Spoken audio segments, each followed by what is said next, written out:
에서 나오셨어요. 그리고 시장하셨다고 하죠. 여기에서도 짚고 넘어갈 점이 하나 있어요. 베다니는 예루살렘에서 한 2km쯤 떨어진 곳이에요. 거기에 누가 살고 있었냐면 죽었다가 살아난 나사로가 살고 있었어요. 그리고 그 누이들이 있었죠. 마르다와 마리아가 살던데요. 예수님이 그들의 집을 방문했을 때 마르다가 열심히 예수님을 섬겼죠. 아주 힘들고 지치도록 음식을 장만하면서 예수님을 섬기려고 애를 썼어요. 너무 힘이 드니까 예수님 앞에 앉아서 말씀을 듣던 마리아를 질투를 해요. 주여, 내 동생이 나 혼자 일하게 두는 것을 생각지 아니하시나이까 저를 명하여 나를 도와주라 하소서라고 예수님께 투정을 부려요. 그때 예수님이 뭐라고 하세요? 마르다야 마르다야, 내가 많은 일로 염려하고 근심하느냐. 그러나 몇 가지만 하든지 혹 한 가지만으로 족하니라. 마리아는 이 좋은 편을 택하였으니 빼앗기지 아니하리라. 좋은 편을 택했대요. 좋은 편이 뭐예요? 아가토스, 선이라고 하는 거예요. 하나님이 보시기에 좋다 하는 거예요. 하나님이 좋다고 하는 것, 이게 선이란 말이야. 다른 것이 좋은 것이 아니라 하나님이 좋다고 하는 게 그게 좋은 거예요. 성도는 하나님이 좋다고 하는 그걸 찾으셔야 되는 거예요. 뭔가 많은 일을 하고 업적과 공로를 쌓는 게 선이 아니라 조용히 하나님의 말씀에 귀를 기울이는 게 하나님이 좋다고 하는 선인 거예요. 자, 그렇게 예수님을 잘 섬겨보겠다고 했던 마르다가 예수님을 챙겨드리지 못해서 예수님이 아침도 못 드시고 나서 시장한 상태라는 거예요. 이거는 뭐예요? 인간이 행위로 하나님을 섬긴다고 하는 것은 결국은 한계에 봉착한다는 걸 보여주는 거예요. 90점도 안 되고 99점도 안 돼요. 행위로는 구원을 얻을 수가 없단 말이에요. 100점 만점 얻어야 되는데 육을 입고 있는 인간은 불가능한 거예요. 100번 잘해도 100년을 잘해도 한 번 잘못하면 그건 죄인이에요. 하나님 앞에. 성경의 진술이에요. 죄인은 하나님 앞에서 그러니까 멸망해야 되는 존재인 거예요. 그래서 행위로 율법을 지켜서 구원을 받는 게 절대로 아니라 하나님의 은혜로 거저 구원을 받는 거예요. 그러니까 성도는 인생 동안 뭘 하는 거예요? 뭔가를 열심히 지켜서 뭔가를 하나님을 섬겨보겠다 애쓰는 게 아니라 하나님의 뜻 깨닫고 하나님의 은혜 구하고 나의 불가능을 깨닫고 조용히 피조물의 자리, 원래 자리로 내려가는 거예요. 하나님은 하나님 자리, 나는 내 자리. 하나님처럼 높아진 그 자리가 아니라 원래의 자리로 돌아가는 것. 그리고 그 자리에서 조용히 은혜를 구하는 자로 가는 거예요. 이게 성도의 신앙생활이란 말이에요. 성도가 인생 동안 깨달아야 할 건 바로 이거란 말이에요. 인간이 하나님을 섬긴다고 나선다는 건 다 엉터리입니다. 섬김은 큰 자가 작은 자에게 하는 거란 말이에요. 천국과 세상은 정반대예요. 가장 크신 분, 하나님이 우리를 섬겨주시고 그걸 감사로 받고 그 은혜에 감격하면서 하나님을 찬양하는 곳, 이게 천국이란 말이에요. 이 세상에서는 큰 자가 작은 자에게 섬김을 받지만 하나님 나라에서는 하나님이 성도를 섬겨주신단 말이에요. 자, 예수님이 왜 무화과 나무를 저주하셨는지 이유를 알려면 창세기에 에덴 동산으로 거슬러 가봐야 됩니다. 창세기 3장 6절. 여자가 그 나무를 본즉 먹음직도 하고 보암직도 하고 지혜롭게 할 만큼 탐스럽기도 한 나무인지라. 여자가 그 실과를 따먹고 자기와 함께한 남편에게도 주매 그도 먹은지라. 이에 그들의 눈이 밝아 자기들의 몸이 벗은 줄을 알고 무화과 나무 잎을 엮어 치마를 하였더라. 여자 하와가 그 나무, 그 선악과 나무를 보니까 먹음직도 하고, 먹음직도 하다는 건 뭐예요? 사도 요한이 말한 육신의 정욕에 해당되는 거죠. 보암직도 하고 안목의 정욕이에요. 지혜롭게 할 만큼 탐스럽기도 했어요. 이생의 자랑입니다. 인간이 처음 만들어졌을 때 옷을 입고 있었습니까? 벌거벗고 있었죠. 그런데 눈이 밝아지니까 자기들이 벗은 것을 알고 무화과 나무 잎으로 자기의 옷을 해 입더라는 거예요. 창세기 2장 25절. 아담과 그의 아내 두 사람이 벌거벗었으나 부끄러워하지 아니하리라. 하나님이 인간을 창조하시고 벌거벗은 상태로 두셨단 말이에요. 그러면 벌거벗은 상태는 부끄러운 것, 악한 것이 아니라 만약에 그것이 나쁜 거라면 하나님이 입혀주셨을 거예요. 근데 그 벌거벗은 것, 선악과를 먹은 인간이 그 벌거벗은 그 상태를 좋지 않은 것이라고 판단을 하게 됐다는 거예요. 부끄러워했다는 거죠. 하나님처럼 된 인간은 뭘 한다는 거예요? 하나님이 좋다고 하는 그걸 나는 좋지 않다라고, 그러니까 하나님처럼 돼서 하나님과 대적하는 자리로 간다는 거예요. 이렇게 인간이 스스로 판단해서 그 선악을 구별하는 것, 구분하는 것, 이게 죄라는 거예요. 죄는 다른 게 없어요. 바로 이게 죄인 거예요. 모든 그 인간이 짓는 죄 현상들은 이 죄로부터 나오는 증상들인 거예요. 원죄로부터 나오는 죄의 증상들. 진짜 죄, 우리가 회개해야 할 진짜 죄는 바로 이거예요. 내가 회개합니다 할 때는 이 죄에서 벗어나야 되는 거예요. 그거 아니면 회개 아닌 거예요. 선악을 판단하는 그 원죄에서 벗어나셔야 되는 거예요. 거기서 빠져나오면 선악이 없어지는 거예요. 모든 것이 하나님의 선하신 뜻 하나만 남는 거예요. 그걸 독생자라고 한다고 했잖아요. 모든 것을 하나로 보는 아들. 자, 하나님이 어떤 뜻이 있어서 인간을 어떤 자리에 어떤 상태에 두었는데 대부분의 인간이 자기의 선악 판단으로 부끄러워하고 속상해하면서 자기들이 만든 그 무화과 나무 잎사귀로 옷을 해 입더라는 거예요. 이건 부끄러운 거야. 이렇게 살면 안 되는 거야 하면서 선악과를 따먹고 스스로 하나님처럼 됐기 때문에 선악 판단을 하나님과 관계없이 멋대로 하는 거예요. 그 자리로 하나님이 보낸 게 어떤 뜻이 있는 건데 그걸 스스로 부끄럽다고 여긴단 말이에요. 인간들이 자기의 모습을 바라보게 되면 대부분의 인간들은 부끄러움을 느껴요. 그래서 자기 자신을 있는 그대로 보여줄 수 있는 사람이 없어요. 그래서 여자들이 부지런히 화장을 하는 거란 말이에요. 그리고 열심히 치장을 하는 거예요. 외출을 할 때 집안에 있던 그 모습 그대로 나갈 수 있는 사람이 몇이나 되겠어요. 또 누군가 방문할 때 그 방을 그대로 보여줄 수 있는 사람은 또 얼마나 되겠어요. 어떻게 해서든지 정리를 한 번씩 해야 되죠. 이게 당연한 것 아니냐, 그게 예의 아니냐. 네, 맞습니다. 당연하고 예의인데 그 속에 담긴 마음은 그렇게 하지 않으면 부끄럽다는 거예요. 창피하다는 거예요. 그 마음의 중심에 선악의 판단이 있고 두려움이 있다는 거예요. 인간은 이렇게 늘 주의를 의식해요. 나를 어떤 사람으로 볼까? 그렇게 인간들의 그 벌거벗음이 다른 사람에게 노출이 되면 인간들은 부끄러움을 느끼게 된다는 거예요. 그 상태가 죄인 거고 하나님 앞에서 진짜 벌거벗은 상태, 부끄러운 상태가 되는 거란 말이에요. 자, 예수님이 십자가에서 달릴 때 우리의 죄와 수치를 모두 한 몸에 안고 죽으셨어요. 그래서 속옷까지 뺏기는 그 모습을 보이시는 거예요. 이 군병들이 그 속옷까지 뺏어가잖아요. 그걸 제비 뽑잖아요. 호지하는 속옷은 찢지 말자라고 하죠.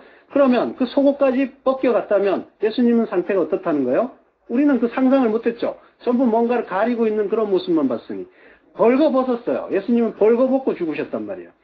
그 벌거벗은 모습으로 십자가에 달려 죽은 거예요. 우리의 그 죄와 수치를 그대로 보여주신 거예요. 한 몸에 안고 죽으셨단 말이에요. 벌거벗은 적신이었어요. 그런데 그 적신은 인간들이 보기에 부끄럽고 수치스러운 모습이지만 하나님의 편에서는 전혀 그게 부끄러운 게 아니란 말이에요. 그거는 하나님이 원하시는 그 모습이면 그게 좋은 거라는 거예요. 아가토스. 예. 보시기에 좋았더라. 구약의 언어로는 토부. 그게 선이에요. 자, 그러면 벌거벗은 게 좋고 옷을 입는 건 나쁜 거냐? 뭐 이런 그 유치한 차원으로 가시면 안 돼요. 하나님이 우리를 어떤 상태에 두시건 그건 선이라는 거예요. 그리고 그건 보시기에 좋은 상태라는 거예요.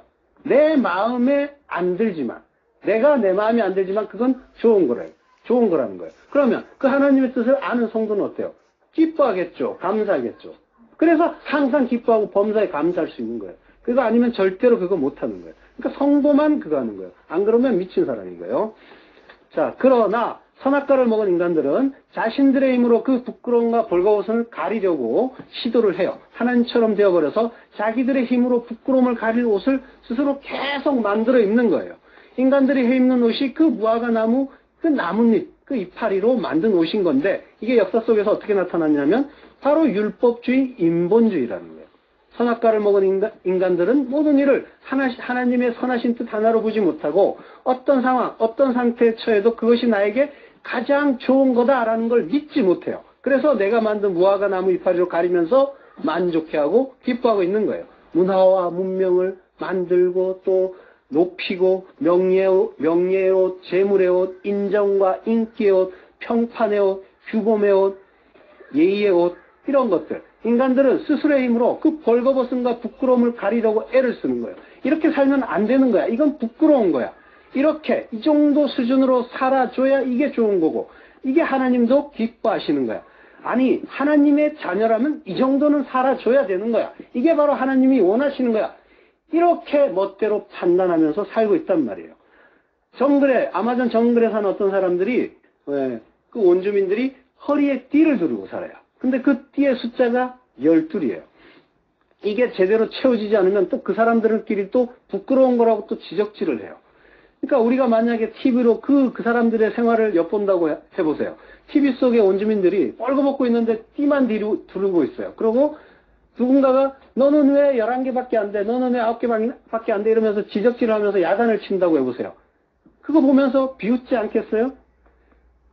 쟤들 참 웃긴다. 그 끈이 뭐라고? 이러겠죠. 예, 그러니까 인간들이 두른 그 치마의 성격이 바로 이거라는 거예요. 하나님이 우리 보면서 뭐라고 하시겠어요? 너희들 참 웃긴다. 그 옷, 그 재물의 옷, 명예의 옷, 그 인정과 인기의 옷, 평판의 옷, 규범의 옷, 그런 걸로 가리면 정말로 부끄러움이 가려지느냐라고 그렇게 야단치실 거 아니에요. 혀를 차실 거 아니에요. 무화과 이파리로 만든 인간의 옷은 금방 말라 비틀어지는 거예요. 그 이파리가 무성할 때는 그럴듯해 보여요. 그렇지만 시간이 지나면 뭐예요? 그 이파리는 시들어지게 돼 있는 거예요. 돈, 명예, 평판, 건강, 인기 남는 거 하나도 없단 말이에요. 결국은 다 무너지는 것들이에요. 하나님이 무화과 이파리로 만든 그 치마 벗겨주시고 뭘 입혀주셔요? 가죽옷 입혀주시잖아요. 그 무화과 나무의 그 이파리를 예수님이 말려버리시는 거예요. 그리고 자기를 죽여서 그 가죽옷을 우리에게 입혀주시는 거란 말이에요. 의의 흰옷을. 그 호지하는 그 옷을 하나님이 그냥 거저 입혀주신단 말이에요. 아담과 하와가 뭘 잘했나요? 잘한 거 하나도 없어요. 하나님의 창조사에게 뭐 보탬이 됐나요? 6번째 날에 태어나서 아무것도 한 게 없어요. 그리고 바로 안식인 거예요. 그리고 하나님께 불순종하고 말 안 듣고 자기 멋대로 행했는데 그래서 이제 죽었구나 하고 떨고 있는데 하나님이 찾아오셔서 거저 은혜로 입혀주신단 말이에요. 가죽옷 이거 입어야 구원이지 그거 입는다고 사니 하면서 무화과 나무 이파리 벗겨내고 가죽옷 입혀주셨다는 거예요. 그 가죽옷은 또 뭐예요? 무지한 어떤 짐승이 죽었다는 거예요. 그 재물의 그 가죽, 그 아들의 희생의 예표 아닙니까? 그 아들을 죽이고 만든 그 가죽옷을 거저 입혀주신다. 첫 번째 제사를 하나님이 벌써 지내주신 거예요. 이미 그 에덴에서부터. 선악과 먹고 무화과 나무 그 뒤에서 두려움에 떨고 있단 말이에요. 우리 모든 인간들의 실존이에요. 그때 성도는 가죽옷을 입혀주시는 하나님의 은혜 앞에서 감격하면서 아, 내가 하나님이 아니군요. 하나님이 전부군요. 그 은혜로 사는 거군요. 내가 옷을 만들어 입는 게 아니라 하나님이 입혀주셔야 사는군요. 이걸 깨닫는 거예요. 이걸 알면, 그걸 알 때 그를 자기 부인의 그 죽음을 죽은 자, 죽었다고 하는 거예요. 내가 아니라 하나님이 전부군요. 이걸 알 때 나는 피조물이 맞군요. 나는 하나님의 은혜 아니면 절대로 살 수 없는 존재군요. 이걸 알아가는 거예요. 그러면 하나님의 은혜가 그 죽음을 감싸서 참 생명으로 일으켜 세우시는 거예요. 예수님이 제철도 아닌데 열매가 없다고 저주하신 게 괜히 하시는 일이 아니라 창세기의 그 무화과나무 치마, 인간들의 그 부끄러움 가리기의 행위를 저주하신 거란 말이에요. 이스라엘, 특히 바리새인들이 그 율법을 치마로 주렁주렁 만들어서 자기의 그 부끄러움을 가리고 나는 잘 살고 있다. 너희는 왜 율법을 제대로 못 지키냐 하면서 돌로 치면서 다른 사람들을 정죄하고 있었단 말이에요. 행위만 무성하고 열매는 없는 상태. 그게 그 무화과 나무의 상태였단 말이에요. 무화과는 사실은 열매가 아니라 꽃이에요. 우리가 먹는 건 꽃이에요. 열매가 없어요. 꽃이 떨어져서 죽어야 씨가 맺히고 열매가 맺히는데 근데 예수님 죽으시면 안 돼요 하면서 그 말린 베드로처럼 그 율법의 예수, 율법의 말씀을 붙잡고 있으면 그게 하나님의 저주를 받을 일인 거예요. 샤론의 꽃, 그 광야의 꽃, 예수는 떨어져서 죽어야 될 꽃이란 말이에요. 그래야 그 교회가 태어나고 그리고 새로운 생명들이 탄생하게 되는 건데 그래서 그를 말리는 베드로가 사탄이라는 야단을 맞은 거란 말이에요. 그리고 그 이스라엘의 그 율법주의자들이 뱀이라 독사라고 그 야단을 맞았단 말이에요. 풀은 마르고 꽃은 떨어져야 되는 거예요. 풀은 육신이고 우리의 육신이에요. 예수님이 꽃이란 말이에요. 그 꽃이 떨어져 죽고 그리스도 예수가 오셔야 되는 거예요. 그분의 영이 우리 안에 와서 성령의 열매를 맺어야 된단 말이에요. 그래야 구원이에요. 무화과나무 저주 사건은 이스라엘의 행위, 율법주의, 인본주의를 저주하신 거예요. 그래서 예수님이 무화과를 저주하시고 뭐 하세요? 예루살렘 성전에 들어가서 성전을 청소하시는 거란 말이에요. 다시 한번 볼까요? 마가복음 11장 15절. 저희가 예루살렘에 들어가니라. 예수께서 성전에 들어가사 성전 안에서 매매하는 자들을 내어 쫓으시며 돈 바꾸는 자들의 상과 비둘기 파는 자들의 의자를 둘러 엎으시며 아무나 기구를 가지고 성전 안으로 지나다님을 허치 아니하시고 이에 가르쳐 이르시되 기록된 바 내 집은 만민의 기도하는 집이라 칭함을 받으리라 하지 아니하였느냐. 너희는 강도의 구려를 만들었도다 하시며. 예, 이스라엘은 하나님을 믿는다고 하면서 하나님의 성전을 장사하는 집 도둑의 구혈로 만들었어요. 믿는다고 하는 자들이 성전 안에서 매매하고 돈 바꾸고 장사하는 일들을 하고 있었어요. 그 이스라엘은 믿는다고 하는 우리란 말이에요. 우리를 대입해서 넣어서 보셔야 돼요. 성도의 몸이 성전이죠. 너희가 하나님의 거룩한 성전이다 라고 하잖아요. 그러니까 근데 우리가 하나님을 믿는다고 하면서 우리 마음속은 뭐예요? 기도하는 집이 아니라 세상과 매매하고 거래하고 장사하고 있단 말이에요. 따라서 예수님이 둘러부시는 건 뭐예요? 우리의 마음속이란 말이에요. 무화과 나무를 말려버리듯이 우리 안에 그 율법주의와 인본주의를 죽여주시는 거예요. 말려버리신단 말이에요. 이게 성전 청소 이야기에 담긴 진짜 의미란 말이에요. 너희가 하나님의 거룩한 성전이다.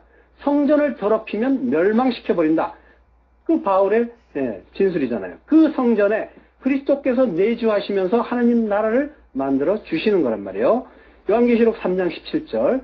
내가 말하기를 나는 부자라 부여하여 부족한 것이 없다 하나 내 곤고한 것과 가련한 것과 눈먼 것과 벌거벗은 것을 알지 못하도다. 예, 인간들이 그 무화과 나무 잎으로 세상의 옷을 열심히 풍성하게 만들어 입었더니 성경이 뭐라고 해요?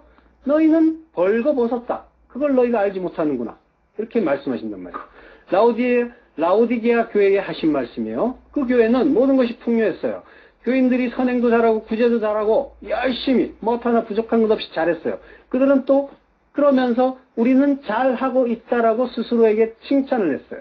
이게 뭐라는 거예요? 무화과 나무 잎으로 만든 옷을 입고 만족해하는 그 인간들의 모습이다라고 하는 거란 말이에요.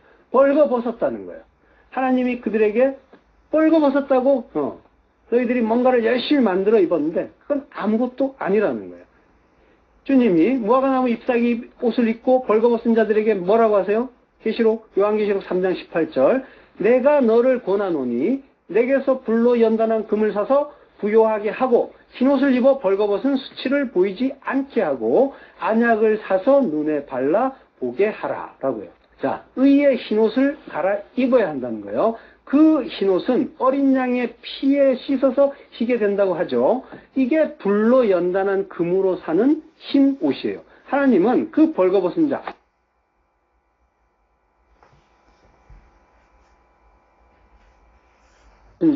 우리들을 찾아오셔서 그 옷이라고 하지만 아무것도 가리지 못한 그 옷도 아닌 그걸 벗겨내시고 무죄한 짐승의 희생으로 만들어진 은혜의 옷, 그리스도라고 하는 그 의의 흰옷으로 갈아입혀 주신단 말이에요. 이게 구원인 거예요. 갈라디아서 3장 27절. 누구든지 그리스도와 합하여 세례를 받은 자는 그리스도로 옷 입었느니라. 이 옷을 입어야 되는 거예요. 성도가 입어야 할 옷은 바로 그리스도라고 하는 옷이에요. 어떻게 해야 그리스도로 옷 입는다고 해요? 그리스도와 합하여 세례를 받으면. 야, 이 부분은 오해하기 좋게 돼 있어요. 자, 누구든지라는 말이 앞에 나와 있으니까 모든 사람에게 구원의 가능성이 열려 있는 것처럼 보여요. 그러나 원문을 보면 누구든지라는 말은 없어요. 호소스라는 말이 있는데 이거는 관계대명사예요. 그러니까 뭐냐면 그리스도와 합하여 세례를 받은 자는 그리스도로 옷 입었다. 이렇게 돼 있단 말이에요. 근데 여기에는 또 너희라는 2인칭 그 대명사가 있어요. 그러니까 지금 너희 그 라오디게아 교회에게 하는 말씀이죠. 그러니까 그리스도 안에서 그리스도와 합하여라는 말은 에이스라는 그 전치사가 앞에 있어요. 그러니까 그리스도 안에서 세례를 받은 너희라고 직역을 할 수가 있어요. 그러니까 너희는 그리스도로 옷 입었다. 이렇게 선포를 해 주는 거예요. 그러니까 그리스도 안으로 들어가야 되는 거예요. 그리스도와 합하여 이러니까 1대1로 뭐 이렇게 딱 뭐 일종의 무슨 연합을 하는 것처럼 보이는데 이 연합이란 말도 적절치 않다고 했죠. 한몰이에요. 우리가 그리스도 안으로 들어가야 되는 거예요. 완전하게. 우리는 죽고 우리의 주체성이 사라지고 그 그리스도 안으로 완전히 들어가는 게 하나가 되는 거예요. 그렇게 하나가 되고 그렇게 하나가 돼서 들어간다는 게 뭐예요? 그게 죽음이에요. 그게 자기 부인의 죽음. 내가 하나님 아니군요. 나는 죽어야 되는 자 맞군요 하고 죽고 그리스도 안으로 그 순종하면서 무릎 꿇고 들어가는 것. 이게 하나가 되는 거예요. 그리고 나를 버리고 그리스도 안으로 들어가고 어떻게 해요? 세례를 받았다고 하죠. 세례는 뭐예요? 물에 빠져 죽고 다시 살아나는 게 세례죠. 부활이에요. 그러니까 죽고 다시 살아나는 거예요. 그리스도 앞에서 죽고 세례를 통해서 살아나고. 그러니까 죽음이 선행이 돼야 되는 거예요. 부활은 반드시 그 앞에 죽음이 있어야 돼요. 네. 죽음 없는 부활은 불가능한 거예요. 그러니까 부활을 생각하지 않는, 부활을 염원하지 않는 그 기독교는 뭐예요? 가짜인 거예요. 부활에 대한 이야기 없죠. 죽음에 대한 이야기 전혀 없잖아요. 전부 가짜라는 거예요. 반드시 이 죽음을 전제로 하고 그 죽음을 통해서 새로운 피조물로 거듭날 때 그가 진짜 부활한 거고 그가 진짜 참 생명을 가진 거예요. 그 이전의 생명은 뭐예요? 가짜예요. 이건 그냥 목숨이라고 하는 거고 진짜 참 생명, 조회의 생명은 반드시 죽음 후에 주시는, 부여되는 하늘의 그 영원한 생명인 거예요. 하나님의 그 생명. 자, 기독교는 착하고 훌륭한 사람, 더 나은 사람, 인격이 좋은 사람이 되는 게 목표가 아니에요. 이건 세상의 모든 종교들이 다 하는 거예요. 기독교는 죽는 거예요. 죽고 새로운 피조물로 다시 사는 거예요. 예수님이 그 인격이 고매하고 겸손한 니고데모에게 뭐라고 하세요? 너 위로부터 그 하늘로부터 거듭나지 않으면 겟나오 아노떼라고 하죠. 절대로 너는 천국 못 간다라고 말씀하세요. 아무리 모든 인간들이 입을 모아 훌륭한 사람, 착한 사람이라고 칭찬을 해도 죽고 다시 살지 않으면 구원 못 받는다 하는 거예요. 니고데모가 그때 뭐라고요? 다시 태어난다는 말이 뭡니까? 어머니 뱃속으로 다시 들어갔다 나오라는 말이에요. 예, 이게 이파리만 무성한 율법주의의 한계인 거예요. 그리고 오늘날 대다수 기독교의 한계예요. 자기 부인의 죽음 없이 행위만 무성해요. 세상이 칭찬하는 교회가 되세요. 그럼 교인이 되자고요. 나의 모든 것이 부정되고 내 가치관, 무엇이 가치 있는지 새롭게 정립이 돼야 되는 거예요. 가치관이라는 게. 자, 세계관, 세상을 보는 눈도 뒤집혀야 돼요. 땅이 아니라 하늘을 봐야 돼요. 완전히 바뀌는 거예요. 그래서 사도 바울이 이전에 내가 자랑스러워했던 그 모든 게 다 배설물, 똥이더라라고 하는 거예요. 그것들은 아무것도 아니었다는 거예요. 그건 다 버려야 될 것, 없어져야 될 거예요. 거꾸로란 말이에요. 완전히 하늘의 그 가치관, 세계관은 이 세상의 것들과 완전히 반대란 말이에요. 그러니까 우리는 지금까지 이 땅의 방식으로 살아왔기 때문에 그 하늘의 방식으로 완전히 살바꿈하지 않으면 그러니까 적당히 개선하는 정도로는 안 된단 말이에요. 이게 죽음이에요. 죽어야만 가능해요. 나의 모든 것이, 나의 판단, 나의 가치관, 세계관, 모든 게 죽어야만 가능해지는 일인 거예요. 죽고 다시 사는 것. 이게 세례라고 했죠. 이 물세례는 성령 세례의 모형이에요. 그리고 그 세례, 그 성령 세례는 또 우리가 하는 게 아니라 세례를 받아야 된다고 하죠. 받는 거예요. 그러니까 하나님이 성령을 불가항력적인 은혜로 부어주시는 거예요. 그리고 그렇게 우리를 만들어 주신다는 거예요. 이게 은혜라는 거예요. 이 은혜 모르니까 다들 기고만장한 거예요. 내가 잘났다는 거예요. 내가 뭔가 잘했으니까. 잘난 구석이 있으니까 나 구원해 주신 거 아니냐 이러고 있단 말이에요. 자, 무화과가 저주를 받은 건 이스라엘 교회, 즉 우리 안에 율법주의, 인본주의가 저주를 받고 말라 죽고 쫓겨나는 이야기인 거예요. 그리고 그 자리에 은혜만 남게 되는 거예요. 그 은혜, 구속의 은혜 알아가는 게 신앙생활이에요. 그 은혜를 받은 자가 어디로 가요? 이 세상에서 승승장구 만사형통의 길을 가는 게 아니에요.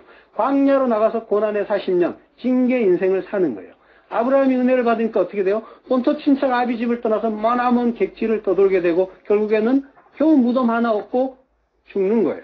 이게 성도의 인생이에요. 모든 인간이 다른 사람을 누르고 밟고 그리고 올라서서 세상에서 높아지는 용사, 왕, 네피림이 될 때 노아만 은혜를 입어요. 창세기 6장 8절. 그러나 노아는 여호와께 은혜를 입었더라. 오늘을 직역하면 노아는 여호와의 눈에서 은혜를 찾았더라. 발견했더라. 이런 말이에요. 성도만 그 은혜를 발견하는 거예요. 그렇게 은혜를 받은 노아가 어떤 삶을 살아요? 산꼭대기 올라가서 100년 넘게 배 만들고 있어요. 자기의 그 모든 삶, 일상이 다 차압되는 거예요. 아무것도 안 남아요, 자기는. 이 세상에서 높아지고, 뭐 잘 살고, 뭐 부유해지고, 윤택해지고, 높아지고, 성공하고, 그런 거 없단 말이에요. 명예가 높아지고, 이런 거 없이 하나님이 올라가, 배 만들어 하니까 꼼짝없이 올라가서 비도 한 번 오지 않았던 그 당시에, 그때 바다도 아니고 산꼭대기에다가 배를 만들고 있었단 말이에요. 100년이 넘도록. 그럼 사람들이 뭐라고 손가락질하겠어요? 미친놈이라고 하죠. 제정신이 아니라고 하겠죠. 성도의 삶은 이렇게 세상 사람들의 그 가치관, 세계관과 다른 삶을 살게 되어 있는 거예요. 은혜가 왕노릇하면서 성도를 끌고 가면 성도는 반드시 세상에서 고난을 받게 되어 있는 거예요. 고난이라고 생각하는 것, 성도의 그 선악 판단이 살아있으니까 아직. 그게 없어지면 뭐예요? 다 은혜고 감사가 되겠죠. 원치 않는 것으로 띠띠우고 끌려가는 거예요. 그런데 거기가 살 길이란 말이에요. 하나님이 우리를 도살할 양을 취급하시네, 양으로 취급하시네. 사도 바울이 비명을 지르잖아요. 근데 뭐예요? 진짜 생명을 주시려고 우리를 죽여주시는구나. 이걸 아는 거예요. 사도가. 성도는 그 고난, 그 징계를 열심히 받는 거예요. 그거 없으면 아들 아니라고 하신단 말이에요.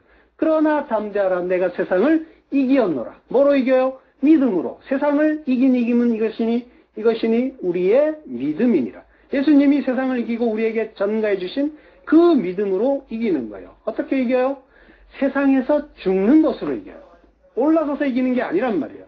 세상을 정복하고 남들보다 높아져서 이기는 것이 아니라, 기독교에 무슨 고지론이니 하는 말도 안 되는 것들이 떠돌고 있는데 높이 올라가서 하나님께 영광 드리세요. 이거는 기독교와 완전히 반대로 가고 있는 거예요. 자, 올라가서 정복하고 올라가서 남들보다 높아져서 이기는 것이 아니라 세상을 사랑하지 않고 보이지 않는 그 나라로 돌아섬으로써 그 세상을 무시함으로써 이기는 거예요. 그 세상 속에는 나도 들어있어요. 나의 어떤 그런 옛날의 나까지 다 이겨버리는 거예요. 그러면 선악과 먹고 죽고 또 죽으리라, 정령 죽으리라 하심, 무트타무트라고 하신 그 하나님의 뜻이 이루어지는 거란 말이에요. 무트가 뭐라고 했어요? 죽음. 말씀의 완성, 진리의 완성이 죽음이라고 했잖아요. 그 히브리어를 파자면 그런 뜻이 나온단 말이에요. 그러니까 성도의 죽음은 바로 말씀으로 완성되는 것, 진리로 완성되는 것, 이게 죽음이에요. 우리의 죽음이 바로 그거란 말이에요. 그래서 성도의 죽음은 하나님이 귀하게 보신다 하는 거예요. 하나님이 귀하게 보시는 죽음은 바로 그거란 말이에요. 하나님의 뜻은 선악과 먹으면 안 된다가 아니라 먹고 죽어서 하나님의 뜻, 하나님의 은혜 알라라고 하는 거예요. 내 안에 율법주의, 인본주의 죽이고 새로운 피조물로 부활하면, 그러면 깨끗해진 성전이 되고 하나님 나라가 되는 거예요. 이걸 누가 해요? 예수 그리스도께서. 그분의 영이 내 안에 들어와서 지금 열심히 나를 때려 부시는 중이란 말이에요. 청소하는 중이란 말이에요. 그걸 지금 나는 고난으로 느낄 수도 있겠지만 그 열심, 그 수고로 우리가 구원을 받는 거예요. 그 은혜 알고 감사하세요. 하나님 나한테 왜 이러세요? 이딴 소리 하지 말고 감사하시단 말이에요. 그 은혜에 무릎 꿇으세요. 그게 성도입니다. 다음 시간에